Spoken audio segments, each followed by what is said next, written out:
महायान बौद्धों का दूसरा संप्रदाय जो बहुत विशाल संप्रदाय बन करके उभरा था और आगे के बहुत सारे दर्शन को उसने प्रभावित भी किया था, वो शून्यवाद है। शून्यवाद को माध्यमिक दर्शन भी कहते हैं। महायानियों ने बड़े बड़े विद्वान लोग पैदा किए हैं, लेकिन जो इस ख़ास तौर से शून्यवाद और माध्यमिक से जुड़े हुए हैं वो एक बहुत प्रसिद्ध व्यक्ति हैं। उनका नाम है नागार्जुन। नागार्जुन के समय के बारे में विवाद है, कम से कम 200 साल का अंतर लोग बताते हैं, लेकिन जनरली ये विश्वास है कि वो दूसरी सदी में यानी 196 197 ईस्वी के करीब उनका जन्म हुआ था, पैदा हुए थे वो। और उनकी जो किताब है उस किताब पर जिसने कमेंट लिखी है 404 सदी में जाकर, उसने भी संकेत यही दिया है कि वो दूसरी सदी में तो उनका नाम था नागार्जुन। अब नागार्जुन नाम इतना महत्वपूर्ण है। नागार्जुन मध्य प्रदेश में पैदा हुए थे एक ब्राह्मण परिवार में। वो इलाका पहले कहलाता था बरार का इलाका, अब वो मध्य प्रदेश में मिला दिया उन्होंने बरार को। लेकिन दक्षिण में बौद्धों का बड़ा, ये वहाँ ब्राह्मण परिवार में थे तो उन्होंने ब्राह्मण परिवार में ज्योतिष विद्या का बहुत, आयुर्वेद का बहुत बड़ा इन्होंने सारा अध्ययन किया जब ब्राह्मण थे।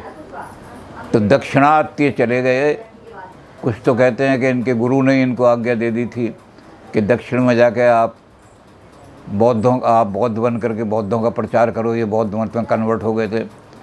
और कुछ ये कहते हैं स्वेच्छा से ये वहाँ चले गए थे बौद्धों का, और वहाँ इन्होंने बौद्ध धर्म स्वीकार कर लिया था।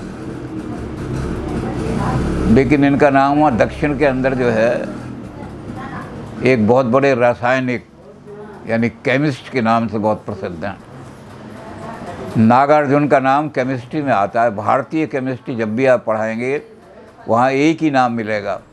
वैसे छोटे मोटे तो कोई भी मिल जाएं, केमिकल बनाने वाले कुछ ना कुछ बना दिए, लेकिन जो आदमी जिसने विधिवत केमिस्ट्री या रसायन शास्त्र का अध्ययन किया और बहुत ऊंचे ऊंचे रासायनिक अनुभव किए उन्होंने, उसमें नागार्जुन का नाम आता है।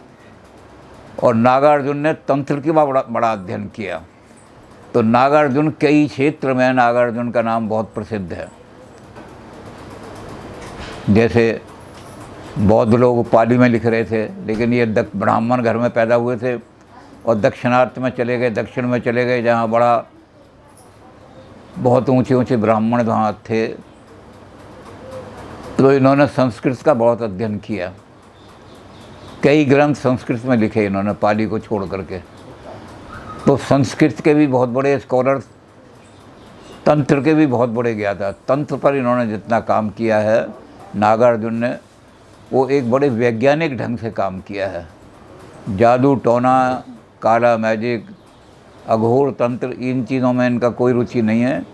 इनकी तंत्र का जो सैद्धांतिक पक्ष है और तंत्र की जो फिलॉसफी है उस पर नागार्जुन ने बहुत काम किया है।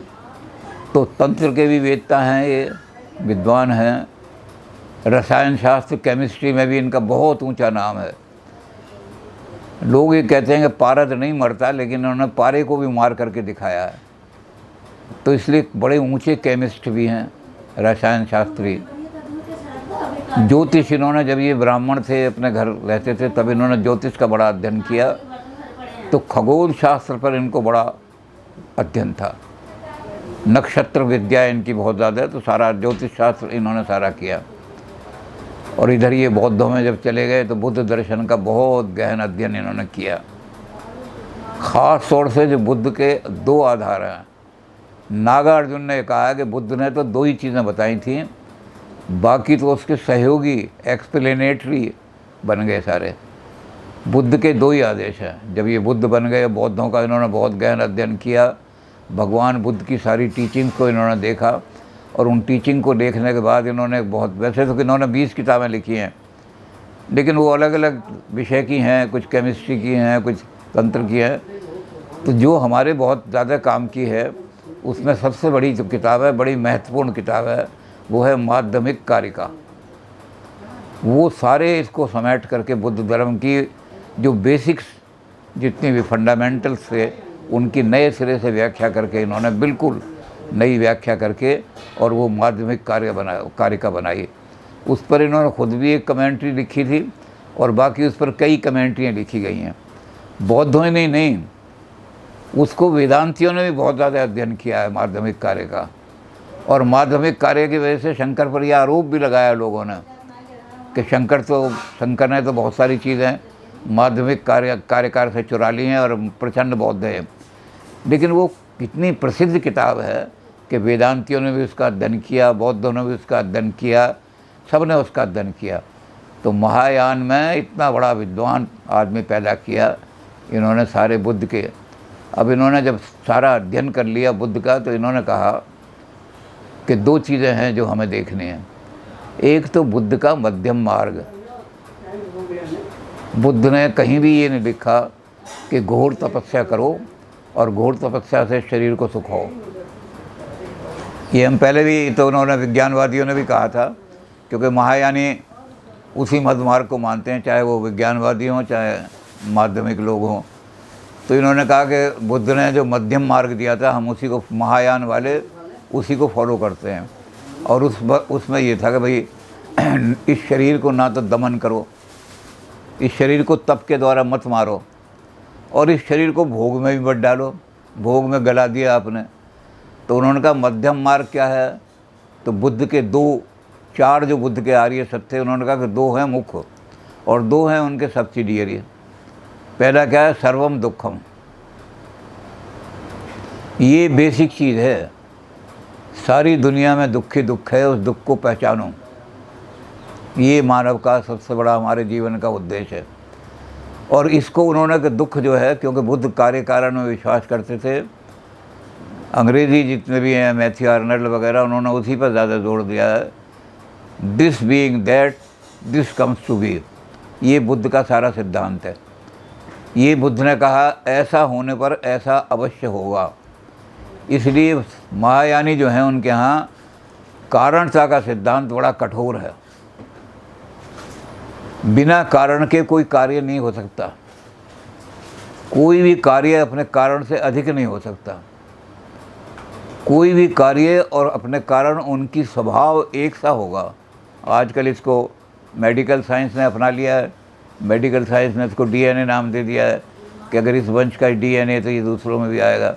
इन्होंने उसको मेडिकल साइंस में नहीं लिया, इन्होंने जनरल साइंस में लिया कि इफ़ेक्ट के अंदर भी वही स्वभाव होगा जो कॉज के अंदर स्वभाव था। तो इन्होंने कॉजल लोगों को, माध्यमिक लोगों ने बहुत ही कठोर उससे पालन किया कि बुद्ध जो थे, भगवान बुद्ध, वो तो कहते थे कि सत्य तो पहला यही है कि सर्वम दुखम। दूसरा तो उसको एक्सप्लेन करता है कि दुख जो है उसका कारण होना चाहिए कोई, बिना कारण के तो दुख हो ही नहीं सकता। तो कहते वो तो एक्सप्लेनेटरी है जो है प्रतीत समुत्पाद। प्रतीत समुत्पाद का मतलब ये कि इसके होने से प्रतीत समुत्पाद, दुनिया की सब चीज़ें जो हैं समुत्पाद हैं, बिना कारण के कोई चीज़ उत्पन्न नहीं हुई है, कोई चीज़ इंडिपेंडेंट नहीं है, सब एक दूसरे पर निर्भर करते हैं। तो प्रतीत समुत्पाद तो इसका एक्सप्लेनेटरी है कि कारण क्या है। जब सबको दुख है, सब लोग दुखी हैं, तो आदमी की नेचर में ही दुख है या क्या बात है? तो उन्होंने कहा नहीं, नेचर में नहीं है। नेचर में होता तो कभी ठीक ही नहीं हो सकता था। अगर आदमी के नेचर में ही होता कि दुख है तो फिर कोई इलाज नहीं है।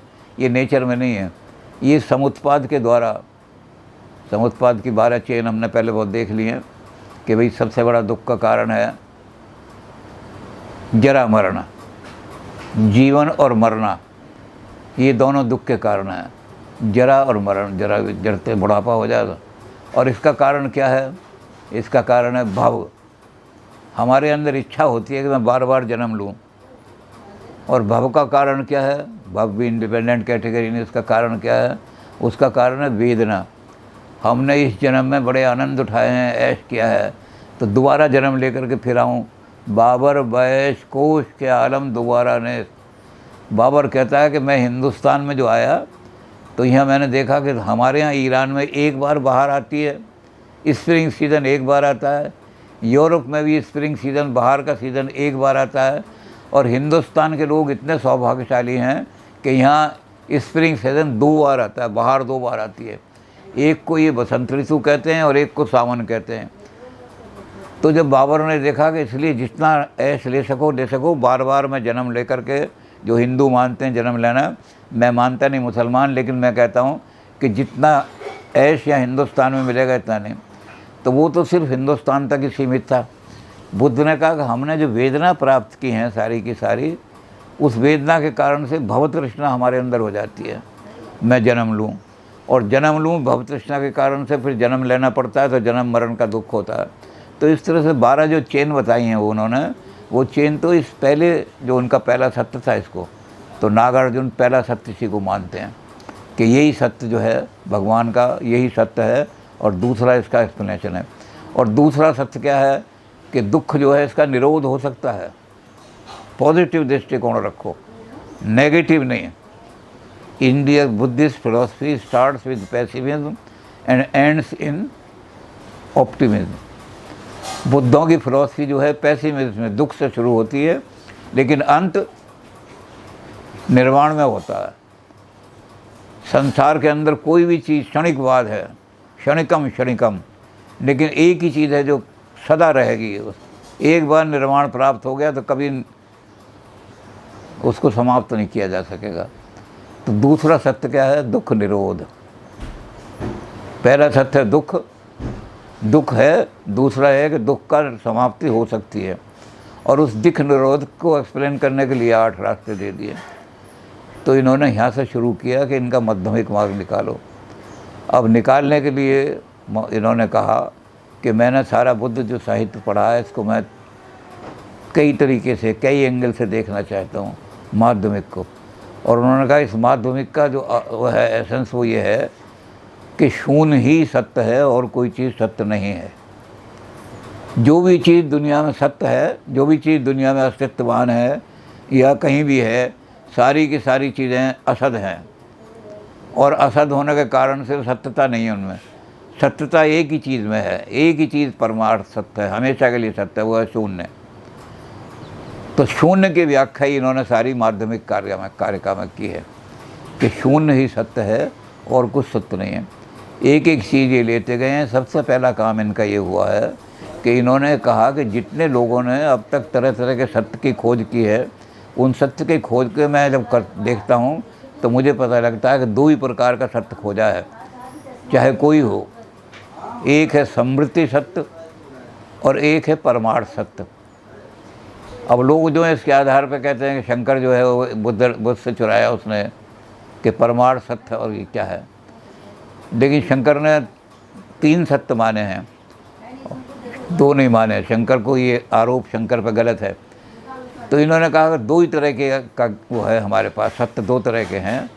एक तो है समृद्धि सत्य। समृद्धि का मतलब जो बदलता रहता है, संस्कृति, उसको आम भाषा में संसार कहते हैं। ये संसार का मतलब संसार माने जो सरकता रहे, बदलता रहे, संस्कृति जिसके अंदर हो। कभी भी आपको कोई चीज़ इसमें ऐसी नहीं मिलेगी जिसमें बदलाव ना हो रहा हो। एक छोटी सी उदाहरण ये है कि भाई हमारे सामने एक मेज़ रखी हुई है। हमें लग रहा है कि मेज़ जो है ये परमानेंट 8 साल से मेरे सामने रखी हुई है, लेकिन हम ये नहीं देखते कि 8 साल में इसके अंदर कितना डिके हो गया। अगर ये मेज़ बहुत ही अच्छी लकड़ी की बनी हुई है और 50 साल चल जाएगी तब भी एकदम नहीं टूटेगी कि जी 1950 में बनी थी और 2000 में एकदम टूट गई। 1950 से ही इसके अंदर डिके होना शुरू हो गया, एटम झड़ने शुरू हो गए, धीरे धीरे डिके होते होते सारा डिके 50 साल में गिर गया। तो हमें आँखों से दिखाई नहीं देता, लेकिन डिके हो रहा है। बुद्ध ने भी वही शब्द प्रयोग किया है, लेकिन अर्थ दूसरा है जो जैनियों ने किया था। पुद्गल पैदा होता है, स्थिर रहता है थोड़े दिनों के लिए, फिर उसमें गलानी आ जाती है। उसको हम आम भाषा में मैटर कहते हैं या भूत द्रव्य कहते हैं। इन्होंने आत्मा के लिए पुद्गल शब्द किया कि आत्मा भी ऐसा ही है। वो स्कंद जो है, 5 स्कंद इन्होंने बताया कि 5 स्कंद जो हैं, जो कि बुद्ध ने बताए थे, और सब ने उसी को माना है। हमने भी देखा था, इन्होंने जो हमारे विज्ञानवादी हैं, योगाचार्य हैं, इन्होंने भी पंचस्कंद माने। तो ये पंचस्कंद सब ने इसलिए माने कि बुद्ध ने आत्मा को पंचस्कंद का मिलन कहा है। ये 5 स्कंद जब मिलते हैं तो आत्मा कहलाने लगते हैं। और वो 5 स्कंद जो हैं वो हमने कर लिए इस पर विचार। 5 स्कंद कौन कौन से हैं? पहला तो है रूप। अब ये कहते हैं कि अगर रूप स्कंद स्थायी होता तो उसके अंदर विकार कैसे आ जाते? रूप स्कंद का मतलब शरीर मेरा, जो रूप धारण कर सकती है चीज़, वो रूप स्कंद कहलाती है। तो रूप स्कंद है शरीर, और भी चीज़ों का रूप है जो आकार, ये आकार जो धारण करते हैं मेरा शरीर, इसमें विकार कैसे आते? ये शरीर रोगों का, व्याधियों का अगर ये परमानेंट होता तो व्याधियों का शिकार क्यों बनता, बीमारियां क्यों पैदा होती? और चीज़ों जिन्होंने आकार धारण किया है उनके भी आकार में धीरे धीरे गलन क्यों होती? तो ये जो पहला स्कंद है रूप स्कंद, ये बिल्कुल नश्वर है, ये परमानेंट नहीं है, इसके अंदर कुछ भी सत्य नहीं है, असत्य है ये। दूसरा हमारा स्कंद है वेदना। वेदना में हमारी अनुभूतियाँ, जो आंतरिक अनुभूतियाँ हैं, क्रोध है, गुस्सा आता है अंदर, दुख है, सुख है, आनंद है, और बहुत सारी अनुभूतियाँ आती हैं तरह तरह की। ये अनुभूतियाँ सारी जो हैं वेदना कहलाती हैं। दिन्नाग ने बड़ा अपना तर्क के तरह दिखाया कि सारी वेदनाएं जो हैं वो सब क्षणिक हैं। अभी आपको क्रोध आ रहा है, थोड़ी देर में बिल्कुल कोई ऐसी चीज़ दिखाई दे गई तो आपका क्रोध शांत होकर प्रसन्नता आ जाएगी आप में। थोड़ी देर प्रसन्नता दिखाई दी, कहीं दुख की खबर मिल गई, चिट्ठी आ गई तो प्रसन्नता चली जाएगी। तो कोई भी वेदना परमानेंट नहीं है, उसमें अपना कोई अस्तित्व नहीं है, वो किसी कारण पे निर्भर करती हैं वेदनाएं। अब कारण बदलते ही वेदना बदल जाएगी, वेदना के अंदर स्थिरता नहीं है, तो वेदना भी क्षणिक है, वेदना चली गई। अब वेदना भी नहीं है हमारे अंदर, तो संज्ञा होगी। संज्ञा मतलब जिसको नाम दिया जा सके, तो संज्ञा का भी ऐसा ही है। जिनको हम नाम देने वाली चीज़ होती हैं उनको हम कुछ भी नाम रख दें। जैसे शेक्सपियर ने क्या है कि call rose by any name it will give the same fragrance. गुलाब के फूल को चाहे उनका नाम का कोई वो नहीं होता महत्व। गुलाब के फूल को आप कुछ भी नाम दे दो, मैं गुलाब के फूल को कह दूँ लोहे की छड़ी, तब भी वो उतनी खुशबू देगा जितनी गुलाब के नाम से दे रहा है। तो ये नाम जो हैं तो सारे के सारे हमारी मिथ्या धारणा है, भ्रम है, हमने कोई नाम रख दिया किसी का भी।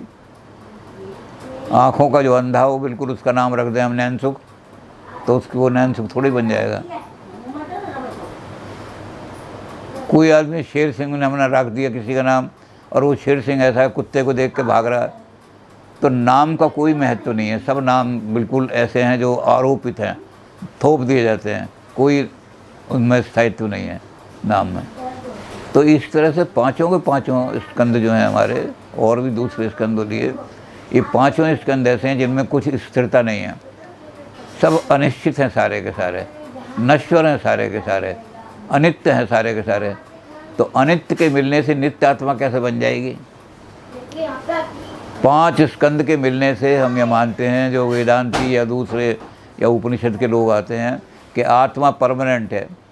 आत्मा तो बुद्ध कहते हैं स्कंदों से बनी है, और जो दिन्नाग कहते हैं कि अगर हमारे जो नागार्जुन कहते हैं कि जिन चीज़ों से आत्मा, अब बोलते हैं कि आत्मा खुद नहीं बना है, वो तो बनी हुई चीज़ है, इफेक्ट है किसी कारण का, आत्मा का अपना कोई स्वरूप नहीं है।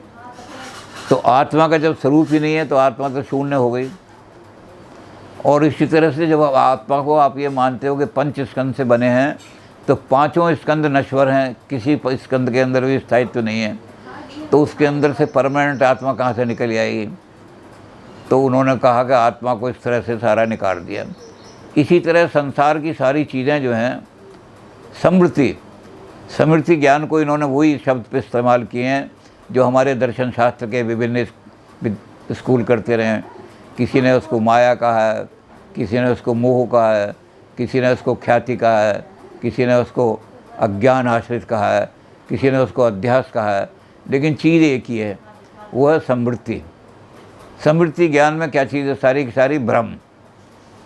वो कहते हैं समृद्धि ज्ञान सारा भ्रम है, और अज्ञानी लोग उसी को सत्य मान बैठते हैं। ये सारी दुनिया जो हमें दिखाई दे रही है, चेंजेबल दुनिया जो दिखाई दे रही है, ये इसके अंदर एक एक मिनट में चेंज हो रही है। ये चेंजेबल दुनिया जो है क्षणिक है ये तो, और क्षणिक दुनिया जो है वो सारी सारी हम उसको भ्रम को, इन्होंने उसके लिए जो शब्द प्रयोग किया वो भ्रम का, समृद्धि भ्रम है सारा। ये वही भ्रम है जिसके लिए वेदांती माया कहते हैं, और दूसरे लोग जो हैं अज्ञान कह देते हैं, कोई इसको कोई अविद्या कह देता है, कोई इसको अध्यास कह देता है कि है। तो सारे दर्शनों ने इसको किसी न किसी समृद्धि ज्ञान को सत्य ज्ञान नहीं माना किसी को भी। इन्होंने इसको सत्य ज्ञान की बजाय कहा है माया और मोह, और हमारे नागार्जुन इसको कहते हैं भ्रम। ये भ्रम ज्ञान है जिसको अज्ञानी लोग सत्य मान बैठते हैं। ये बिल्कुल सत्य नहीं है जरा सा भी। अब इसमें भी बहुत सारे लोग ये आरोप लगाते हैं कि जो दोष, और एक उन्होंने कहा परमार्थ ज्ञान है। परमार्थ ज्ञान क्या है? दुख का अंतिम निरोध हो जाना पराकाष्ठा है ये। तो परमार्थ ज्ञान जो है वो निर्वाण है। और निर्वाण क्या है? उन्होंने कहा तृष्णाओं का बुझ जाना, तृष्णाओं का शून्य हो जाना। जब तृष्णा शून्य हो जाता है आदमी, जब सारी तृष्णाओं को दूर कर देता है तो तृष्णा शून्य हो जाता है, तो वो कहलाता है ये निर्वाण आ गया। तो निर्वाण क्या है? शून्य। तो परम सत्य क्या हुआ? शून्य हो गया। परम सत्य में निर्वाण में कोई भी चीज़ ऐसी नहीं रहती जो दिखाई देती हो। हमारी सूक्ष्म आँखों से निर्वाण दिखाई नहीं दे सकता। तो इसलिए समृद्धि ज्ञान भी हमारा शून्य हो गया। तो अब इसमें भी हो गया हमारा दो तरह की सत्य हमने माने, परमार्थ सत्य है और ये समृद्धि सत्य है। अब इसमें भी लोग ये कहते हैं कि शंकर ने दो ज्ञान माने, इस जगत को मिथ्या माना, परमार्थ जगत को सत्य माना। तो ये भी शंकर ने यहीं से चुराया है। लेकिन शंकर ने दो नहीं माने सत्य, शंकर ने इससे नहीं चुराया।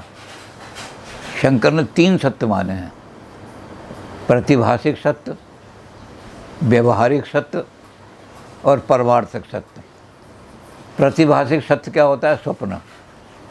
जब तक आप स्वप्न देख रहे हैं आपके लिए वही सत्य है, उसको कंट्राडिक्ट करने वाला कोई नहीं है, कोई कर भी नहीं सकता कंट्राडिक्ट। वो नॉन कंट्राडिक्टरी है सत्य, वो रहता है। लेकिन वो सत्य कैसा है? वो उसी समय तक रहता है जब तक आपको स्वप्न दिखाई दे रहे हैं। नागार्जुन ने उसका जिक्र नहीं किया। नागार्जुन ने दो ही सत्य माने, समृद्धि और समृद्धि सत्य भी जो है, नागार्जुन तो उसे कहते हैं ये भ्रम है। और बहुत सारे लोगों ने ये कह दिया ये भ्रम जो शंकर, उसने कहा नागार्जुन ने, शंकर ने इसी को माया कह दिया। लेकिन इनका भ्रम नेगेटिव है, इनका भ्रम सबको शून्य कर देता है। कुछ सारी चीज़ें जो हैं सब शून्य हैं किसी के अंदर।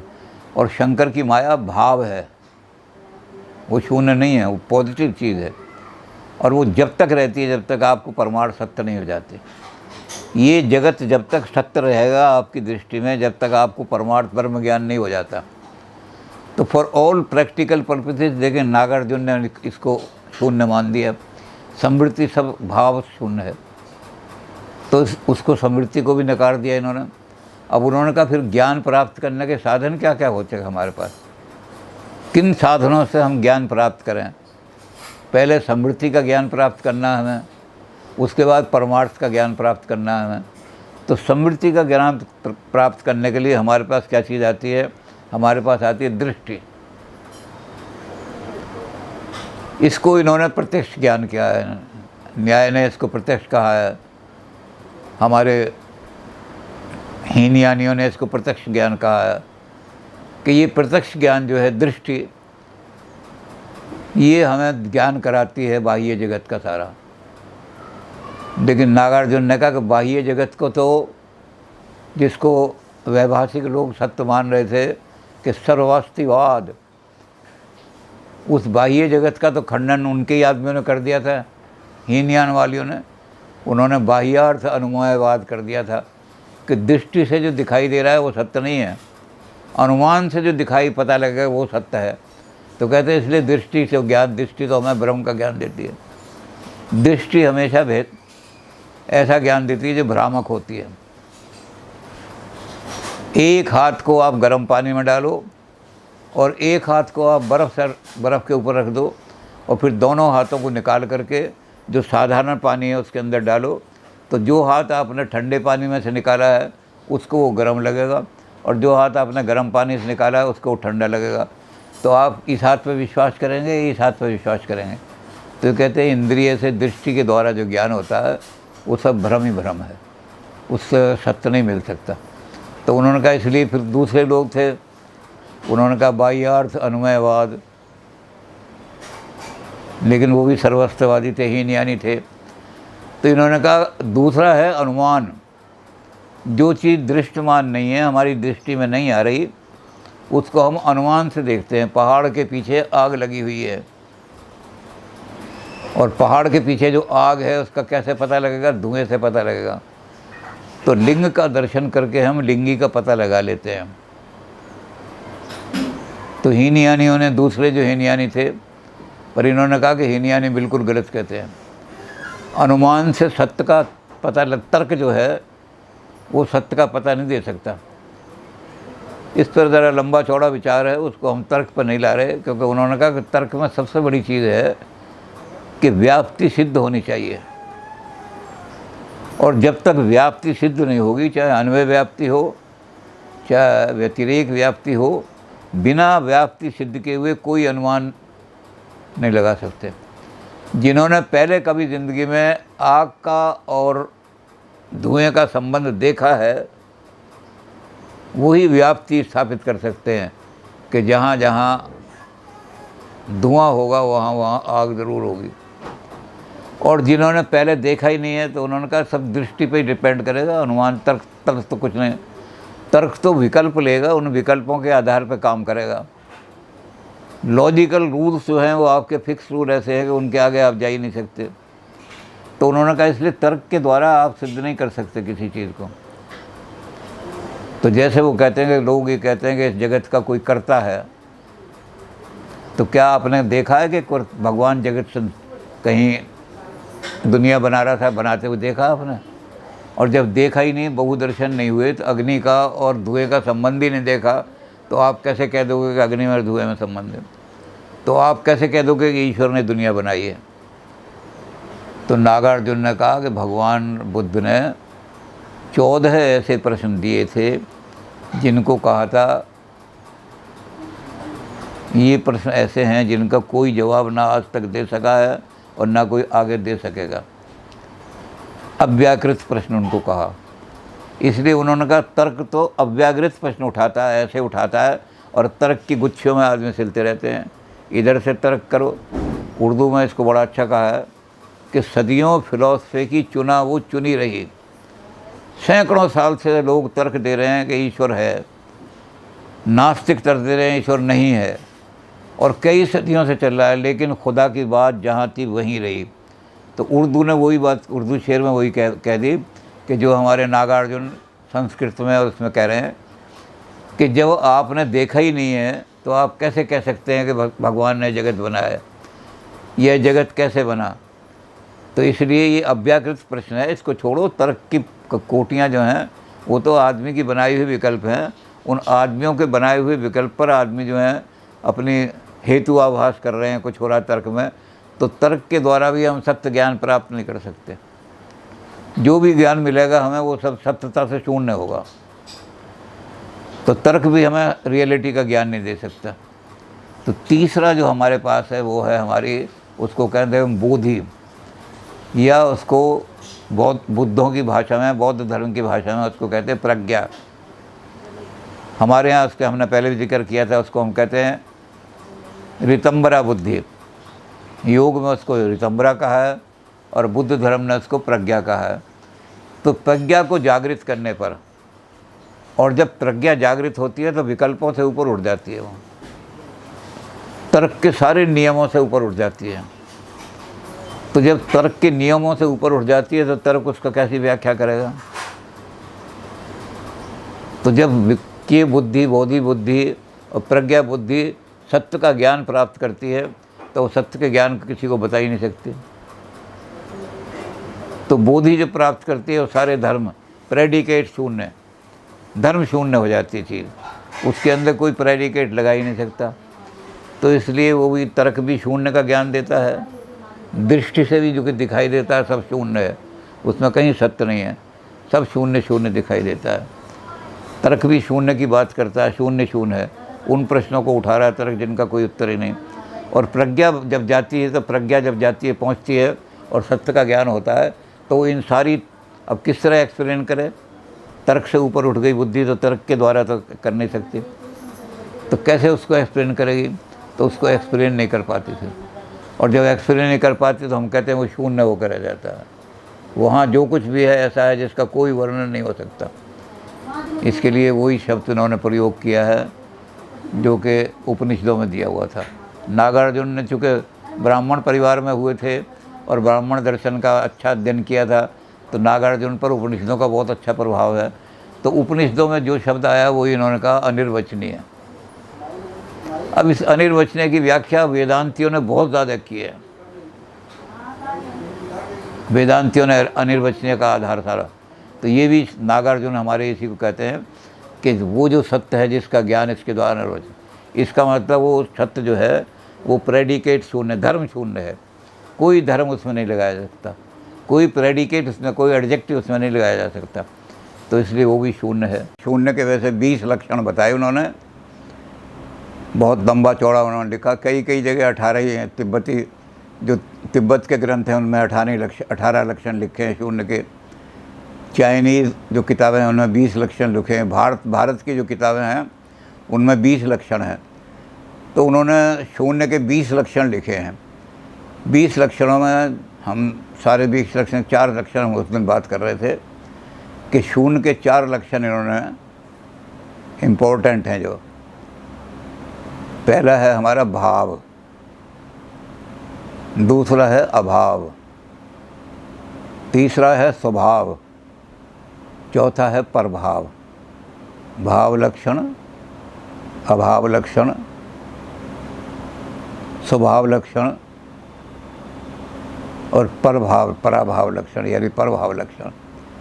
ये 4 लक्षण बड़े महत्व हैं। इन चारों लक्षणों को लेकर के नागार्जुन ने बहुत बड़ा उच्च कोटि का, जो उनकी अपनी ओरिजिनलिटी है, उन्होंने चतुष्कोटि तर्क, लॉजिक, एक नया लॉजिक निकाला। दुनिया कहती है Aristotle is the founder of logic. हमारे यहाँ इनकी जो नई थ्योरी है, वैसे तो बहुत बुद्धिस्ट लॉजिक बड़ा ऊंचा माना जाता है। न्याय की उन्होंने धज्जियाँ उखेड़ दी थी न्याय लॉजिक की। बुद्धिस्ट लॉजिक ने, बुद्धों ने बड़े बड़े लॉजिशियन, तर्कशास्त्री पैदा किए थे। और फिर नव्य लॉजिक वाले, नव्य न्याय को, पुराना न्याय तो बिल्कुल उखड़ गया था, गौतम का न्याय, उसको तो इन्होंने बौद्धों ने, इनके जो बड़े बड़े लॉजिशियन थे उन्होंने उखाड़ दिया था। फिर दोबारा न्याय शास्त्र को लाने के लिए गंगेश झा जो थे, उन्होंने एक नव्य न्याय, नया सिस्टम खड़ा किया।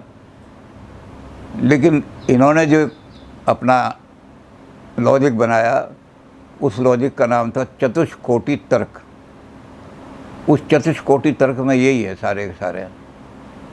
चतुष्कोटि तर्क में भाव क्या है? सद है, घड़ा है, ये भाव। असद घड़ा नहीं, ये नहीं है। असद माने नहीं है, तो अभाव माने नहीं है। फिर चौथा है भावाभाव, है भी और नहीं भी। ऐसी चीज़ जो है वो, जैसे हमारे यहाँ न्याय में उदाहरण दिया है, ऐसे इन्होंने उदाहरण तो नहीं दिया, लेकिन उन्होंने कहा कि ये प्रपंच सारा जो है भावाभाव यानी सेल्फ कंट्राडिक्टरी है, रज्जु सर्प भ्रांति। अब किसी चीज़ को आप कहेंगे है भी नहीं भी है तो बड़ा विचित्र सा लगेगा। कंट्राडिक्टरी चीज़ों को एक्सप्लेन करना बड़ा मुश्किल होता है। तो इन्होंने कहा तीसरी कैटेगरी है हमारी भाव अभाव, और चौथी कैटेगरी है, उसका मतलब अभय, ना भाव ना अभाव। उसमें भाव भी नहीं है, नहीं है, नहीं है और नहीं नहीं है। तो 4 कोटि इन्होंने बनाई हैं, चारों कोटि तर्क के बना करके इन्होंने सारी चीज़ों पर एक एक चीज़ पर इन्होंने न्याय सिस्टम लिया, उस पर चारों लागू की और न्याय की सारी खंडन कर दिया इन्होंने। वैशेषिक की कैटेगरी ली और उन पर ये चारों कैटेगरी तर्क की लगा करके उनका खंडन कर दिया कि सारी की सारी बेकार हैं, शून्य हैं, अनस्तित्व हैं, नकली झूठी हैं। तो इनका चतुष्कोटि जो लॉजिक है नागार्जुन का, उसका खंडन करना लोगों के लिए बड़ा मुश्किल हो गया। इतना ज़बरदस्त लॉजिक बना के खड़ा किया और उस लॉजिक के आधार पर एक एक चीज़ को परखते रहे। तो सारे 20 का वर्णन तो जिसने देखना होगा सारा लॉजिक देख लेगा, इनकी क्यों देखेगा, इनकी जो कारिका है माध्यमिक कारिका। लेकिन इन 4 के आधार पर इन्होंने सबको खंडन करना शुरू किया और खंडन करके मीमांसा का भी खंडन किया और फिर सब में दिखा दिया कि सब शून्य है जितने भी हैं। उनका अंत में जाकर के प्रभाव होगा, किसी में स्वभाव शून्य है, कोई ऐसी चीज़ें दिखा दी इन्होंने कि जिसका स्वभाव अपना नहीं है।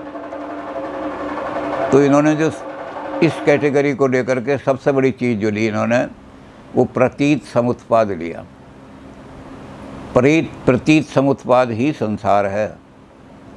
ये जो सारा संसार है जिसको बुद्ध की उन्होंने 2 कैटेगरी, दूसरी कैटेगरी बुद्ध ने रखा था, सर्वम दुखम, फिर दुख का कोई हेतु है, दुख का कोई कारण है। तो दुख का जो कारण है उसमें उन्होंने उसका नाम दिया था उन्होंने प्रतीत समुत्पाद और उसके 12 निदान बताए थे, यानी लिंक 12 उसके लिंक बताए थे। तो उन्होंने प्रतीत समुत्पाद पे ये चारों कैटेगरी लागी कि प्रतीत समुत्पाद का कोई निदान, 12 निदान में से कोई निदान है तो दिखाई देता है कि वो है, जो निदान है वो तो किसी दूसरे पर निर्भर कर रहा है। वो पहली चीज़ से तृष्णा से हमारे वेदना उत्पन्न होती है, वेदना से फिर भव तृष्णा उत्पन्न होती है, भव तृष्णा से जन्म मरण सारा होता है। तो इन्होंने कहा जितने भी हमारे 12 की 12 कैटेगरी हैं जिनसे सारा संसार निर्माण है, जन्म मरण से लेकर के, अज्ञान से लेकर जन्म मरण तक, वेदना षडानंद जितने भी सब हैं वो सब एक दूसरे पर निर्भर करके दिखाया है इन्होंने कि कोई भी कैटेगरी ऐसी नहीं है जो अपने स्वभाव से संसार के अंदर अस्तित्वान रहती हो, वो दूसरे पे निर्भर रहती है। कॉज में से इफ़ेक्ट पैदा होगा तो इफ़ेक्ट पैदा होगा, नहीं तो इफ़ेक्ट नहीं पैदा हो सकता। तो इफ़ेक्ट का अपना कोई स्वभाव नहीं है। अब जब स्वभाव शून्य है तो उसको हम कैसे कहते हैं सत है ये। और चूँकि वो अस्तित्वान दिखाई दे रही है, वेदना दिखाई दे रही है, दुख है, सुख है, आनंद है, क्रोध है, ये सब चीज़ें दिखाई दे रही हैं, तो इनको मना भी नहीं कर सकते। तो इसका उदाहरण देते हुए हमारे बहुत बड़े विद्वान थे जो बनारस यूनिवर्सिटी के हेड थे, वो कहते थे कि आप इसको समझना चाहते हो कि कैसे समझोगे, कैसे करोगे इसको। तो कहते मेरी क्लास में बनारस में एक लड़का पढ़ने आ गया, वो किन्नर था। तो कहते वो किन्नर था, मैंने एक दिन क्लास में लड़कों का मैंने उसको कहा खड़ा हो जा, तो खड़ा नहीं हुआ। कह जी मैं तो किन्नर हूँ, मैं महिला हूँ। कहते दोबारा मैंने कहा खड़ी हो जा, कहते मैं तो लड़का हूँ। तो कहते अब मैं सोचने लगा कि जो चीज़ कंट्राडिक्टरी है दिनाग ने कैसे एक्सप्लेन किया होगा जब मैं इतनी छोटी सी समस्या में एक्सप्लेन नहीं कर पा रहा। तो कहते मैंने फिर आगे अपना याद कर लिया कि चाहे लोग ये कहें भाई भाषा बोलनी नहीं आती इसने बड़े प्रोफेसर को, कि मैंने ये कर लिया, खड़ा हो जा, खड़ी हो जा। मैं जब उसको बात करता तो मैं कहता हूँ मोहनलाल, मोहन खड़ा हो जा, खड़ी हो जा। तो उन्होंने कहा कि इतनी समस्या आ जाती है छोटी चीज़ में। तो एक बनारस का हेड भी कहता था कि कैसे उसने दिनाग ने कैसे सेल्फ कंट्राडिक्ट चीज़ों को कैसे एक्सप्लेन किया होगा। लेकिन दिनाग ने कहा कि ये जो चीज़ें हैं इनका अपना कोई स्वभाव नहीं है, वो लड़का है या लड़की है, क्या स्वभाव है इसका। तो जब कुछ स्वभाव नहीं है तो स्वभाव शून्य हो गई वो चीज़। इसी तरह से उन्होंने फिर एक एक निदान को लेकर के 12 निदान है, 12 निदान को लेकर के कहा कि सारे के सारे 12 निदान जो है वो सारे के सारे स्वभाव शून्य हैं, किसी का भी अपना स्वभाव नहीं है, सब स्वभाव शून्य। और स्वभाव शून्य का मतलब शून्यता ही है, और कुछ नहीं है, अपना कोई स्वभाव ही नहीं है उनका, अपनी कोई नेचर ही नहीं है उनकी।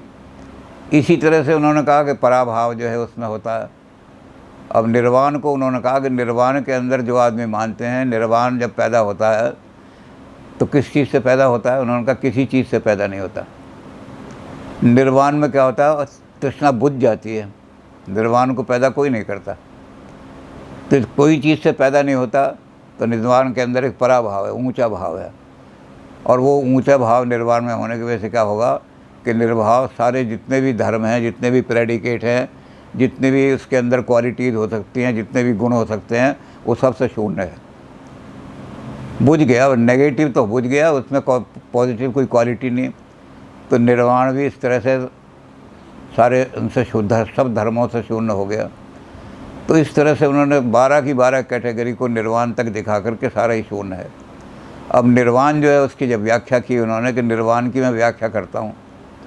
निर्वाण की जब व्याख्या करने लगे तो कहने लगे कि 2 तरह के आपको दुनिया में सत्य मिलेंगे।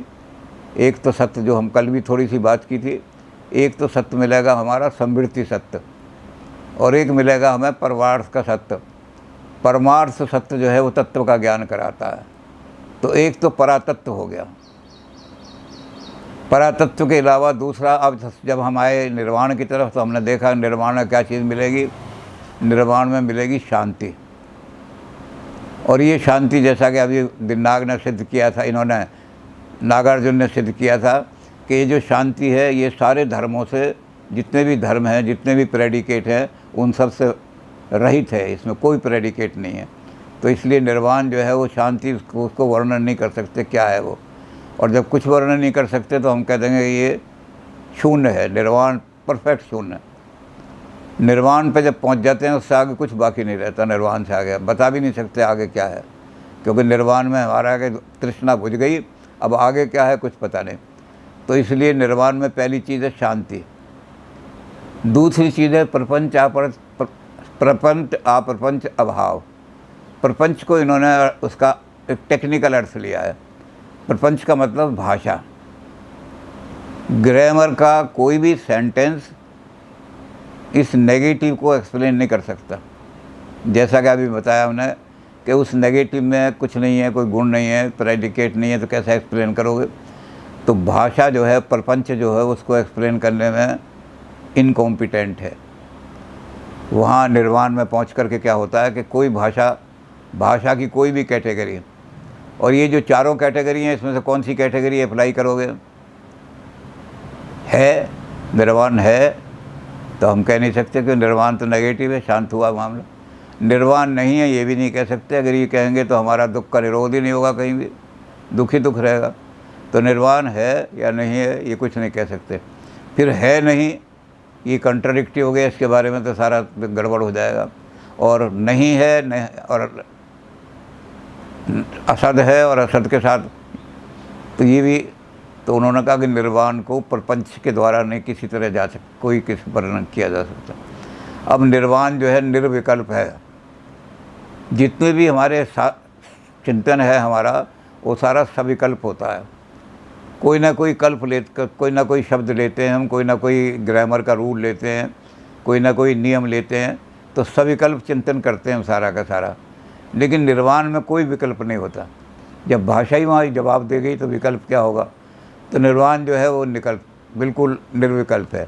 और निर्विकल्प है तो इसका मतलब वहाँ कुछ भी नहीं है, शून्य ही शून्य है। तो निर्वाण जो है परफेक्ट शून्य है, परम शून्य निर्वाण है।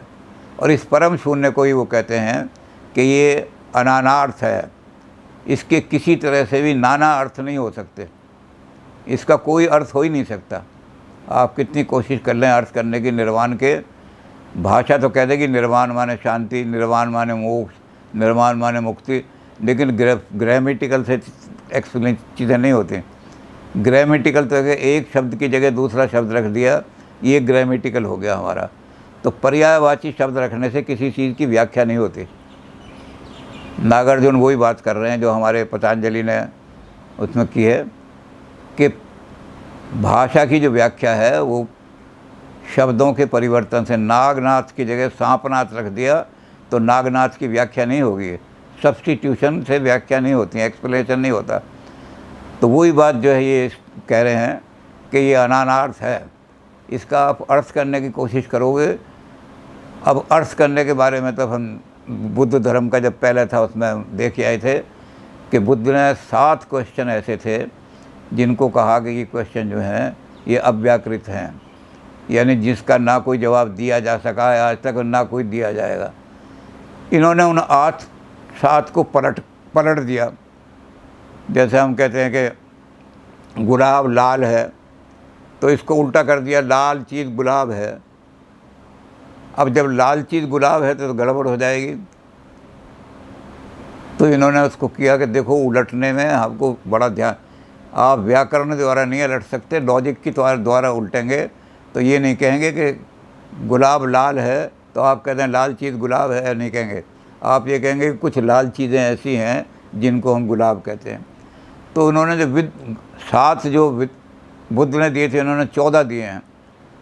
तो नागार्जुन ने 14 क्वेश्चन ऐसे कर दिए कि 14 क्वेश्चन जो हैं ये अनान्यार्थ हैं, यानी ये ऐसे हैं जिनका कोई जवाब न दिया जा सकता है, ना आज तक दिया गया है।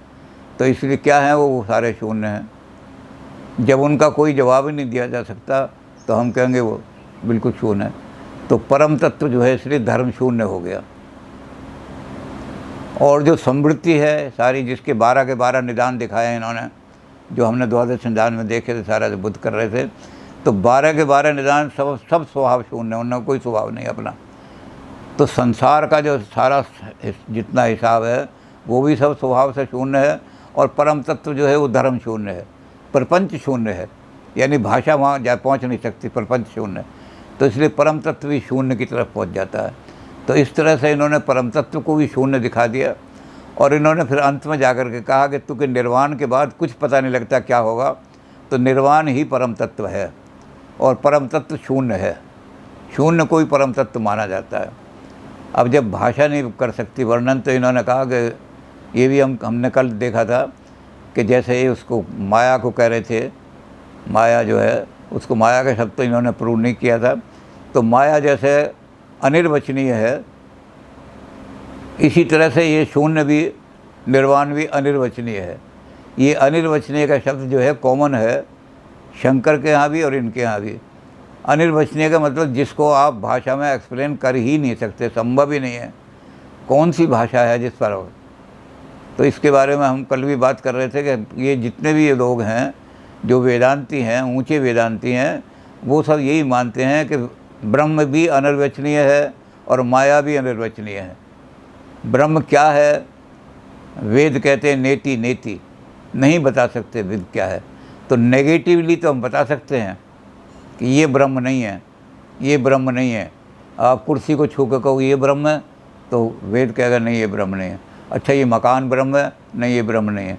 ये चाँद और तारे ब्रह्म है, वो कहते नहीं है।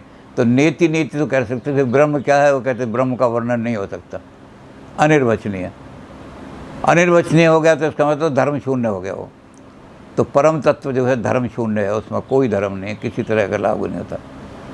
धर्म का मतलब है कोई गुण उसके ऊपर लागू नहीं होता किसी तरह का भी। तो हमारे यहाँ उसको निर्गुण कह दिया, इन्होंने धर्म शून्य कह दिया उसको। तो नागार्जुन ने सारी की सारी जितनी भी संसार की संस्कृति भी, संस्कृति का मतलब हमारा जो संसार चल रहा है, संसार, और परम तत्व भी, पर निर्वाण परम तत्व है और निर्वाण के आगे कुछ भी नहीं है। और निर्वाण क्या है? कहते हैं वो अनिर्वचनीय, शून्य है। तो परम तत्व तक पहुंच गए नागार्जुन और उन्होंने परम तत्व में दिखा दिया कि सब कुछ शून्य है। अब ये चारों कैटेगरी जो हैं, इनको निर्वाण इन्होंने जो लागू किए हैं, इस पर सारा का सारा ग्रंथ ही इस पर है। इन्होंने इन चारों कैटेगरीज में एक एक चीज़ को उठाते गए हैं, परखते गए हैं, एक एक चीज़ को उठाते गए, परखते गए और उसका खंडन करते गए। ये स्वभाव शून्य है, ये प्रभाव शून्य है, ये भाव शून्य है, ये संसार की जितनी चीज़ें क्षणिक हैं। तो इन्होंने अपने ही साथियों को, जो महायान का दूसरा, उनको भी इन्होंने खंडन किया। उन्होंने कहा कि हमारे अपने महायानी मानते हैं कि संसार, कहते हम उनको तो अस्तित्ववादियों को तो मानते ही नहीं। जो हीनयानी है उन्होंने दो अपने वजूद दिए हैं। एक ने तो कहा बाह्य है, सारी चीज़ें बाह्य दृश्यमान हैं, एक ने कहा बाह्य अनुमेय है सारी चीज़ें। इनको तो हम बाह्य जगत तो है ही नहीं, बाह्य जगत तो सारा स्वभाव शून्य होने के कारण से उसका अस्तित्व ही नहीं है। जो हमें दिखाई देता है वो तो माया है, मोह है, सारा का सारा प्रपंच दिखाई दे रहा है। तो इन्होंने उसको तो खंडन कर ही दिया का सारा था। लेकिन उन्होंने कहा कि जो हमारे अपने साथी हैं वो कहते हैं कि आलय विज्ञान ही सत्य है। आलय विज्ञान का मतलब चित्त और आलय विज्ञान का मतलब मन। आलय विज्ञान का मतलब हमारी जो बुद्धि। उन्होंने कहा इसको सत्य मान रहे हैं हमारे साथी, जबकि बुद्ध ने इन सब की चीज़ों को कहा कि जो विज्ञान है, चित्त जो है उसका अपना कोई स्वभाव नहीं। चित्त तो पांच स्कंद हैं, उन 5 स्कंद से मिलकर के बना है। जो चीज़ लोगों से मिलकर के बनेगी वो उनके बिखरने में बिल्कुल बिखर जाएगी, उसका अपना तो कोई अस्तित्व नहीं है। इसलिए आत्मा कोई मानते नहीं, आत्मा का तो अस्तित्व ही नहीं कि 5 स्कंदों से मिलकर जो बनी है आत्मा, पाँचों जब बिखर जाएंगे आत्मा रहेगी नहीं। तो चित्त कहाँ से रहेगा, आलय विज्ञान रहेगा ही नहीं। तो उन्होंने कहा कि मुझे आश्चर्य है कि ये महायानी होते हुए भी, बुद्ध की वाणी को मानते हुए भी और आलय विज्ञान को सत्य मान रहे हैं। आलय विज्ञान सत्य है ही नहीं। और अगर आलय विज्ञान को हम सत्य मान लें तो सारी चीज़ें, हमारा ये बुद्ध दर्शन ही ख़त्म हो जाएगा। अगर हम आत्मा को किसी तरह से मान लें कि आत्मा सत्य है, नित्य है, हमेशा रहने वाली है, अब कभी भी ख़त्म नहीं होगी, अमर है, इस चीज़ को मान लें तो बुद्ध फिलॉसफी सारी ख़त्म हो जाएगी बिल्कुल भी। क्योंकि फिर हम किसका निर्माण, किसका शांत किसे करेंगे? वो तो दोबारा पैदा हो जाएगा, पुनर्जन्म हो जाएगा उसका, फिर दुख हो जाएंगे। तो इसलिए उन्होंने आलय विज्ञान के खिलाफ भी बड़े आर्गूमेंट ये दे करके इस चतुष्कोटि को लगा करके चारों चीज़ें लगाई। क्या आलय विज्ञान है? तो उन्होंने कहा आलय विज्ञान का तो अपना कोई अस्तित्व ही नहीं है। 5 स्कंद हैं, जब वो 5 स्कंद मिलते हैं तो आत्मा कहलाने लगते हैं, जब वो 5 स्कंद टूट जाते हैं तो आत्मा नष्ट हो जाए, ख़त्म हो जाता है। तो आलय विज्ञान है, कहते नहीं। फिर उनका दूसरी कैटेगरी लगाओ, आलय विज्ञान नहीं है। तो आलय विज्ञान नहीं है तो ये प्रोजेक्शन जो कर रहे हैं हम चीज़ों का, ये कौन कर रहा है? ये चीज़ों को देख कौन रहा है? चित्ती तो देख रहा है, चित्ती इनको ग्रहण कर रहा है। और ग्रहण करने के नाम से चित्त को हम सारा का सारा ग्राहक भी कहते हैं कि ये इनको ग्रहण करने वाला है। तो आलय विज्ञान, हम ये भी नहीं कह सकते कि आलय विज्ञान नहीं है। अब सदा सद्भाव है, तो सदा सद्भाव क्या? तो सेल्फ कंट्राडिक्टरी है। सेल्फ कंट्राडिक्टरी की कोई व्याख्या ही नहीं की जा सकती। तो उन्होंने कहा आलय विज्ञान को हम कहें अगर ये सेल्फ कंट्राडिक्टरी है तो वैसे ही स्वभाव शून्य हो गया। वो तो उसका कोई स्वभाव ही अपना नहीं है। वो लड़का है या लड़की है जो किन्नर है, क्या स्वभाव है उसका? आप क्या बताएंगे कि इसका ये स्वभाव है? तो जो चीज़ सेल्फ कंट्राडिक्टरी है उसका स्वभाव क्या होगा? तो स्वभाव शून्य है वो तो। और प्रभाव के अंदर उसे लाएंगे, अगर चौथी कैटेगरी में रखेंगे प्रभाव को, तो किसके द्वारा बनाया, वो क्या चीज़ पैदा करता है, उनका कौन सा भाव उसके अंदर आया है। तो आर्य विज्ञान का भी इन्होंने अपने विज्ञानवादियों में, जिनको हम विज्ञानवादी या योगाचारी कहते हैं, लेकिन इतना करने के बाद भी इन्होंने योग का खंडन नहीं किया। इन्होंने कहा कि योग जो है, इसके द्वारा, योग तो एक अभ्यास है, योग कोई सत्य या कोई तत्व नहीं है। योग तो एक अभ्यास है, जिस अभ्यास के द्वारा हम प्रज्ञा प्राप्त करते हैं, अपनी प्रज्ञा को जागृत करते हैं।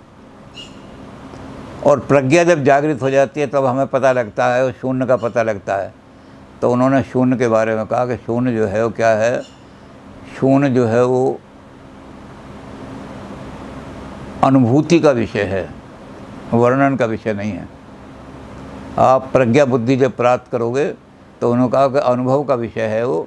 उस अनुभव के विषय को हम कहेंगे ये परम सत्य है। और अनुभव का विषय क्योंकि प्रपंच में आता नहीं, भाषा में आता नहीं, किसी कैटेगरी में भाषा की नहीं आ सकता, इसलिए हम उसको शून्य कह देंगे। तो कहते हैं हम योग के द्वारा ही शून्य पर पहुंच पाएंगे। तो इसलिए योग तो अभ्यास रहेगा हमारा सारा। तो उन्होंने कहा कि योगाचार का ये तत्व तो ठीक है कि योग, लेकिन आलय विज्ञान का और विज्ञान जितने भी हैं, वो विज्ञान क्या है, उनका अपना कोई स्वभाव नहीं विज्ञान का। वो तो किसी के द्वारा, हेतुओं के द्वारा पैदा होते हैं, अनकॉज्ड। इन्होंने इस पर भी विचार किया है, वो लंबा चौड़ा मैंने कहा। तो तर्क की तो इन्होंने ये कहा कि 4 तरह से चीज़ें पैदा हो सकती हैं दुनिया में। एक तो रहती हैं कि स्वयंभू, अपने आप पैदा हो गई। एक ऐसी हो गई जो किसी दूसरे के ऊपर निर्भर होकर पैदा हुई।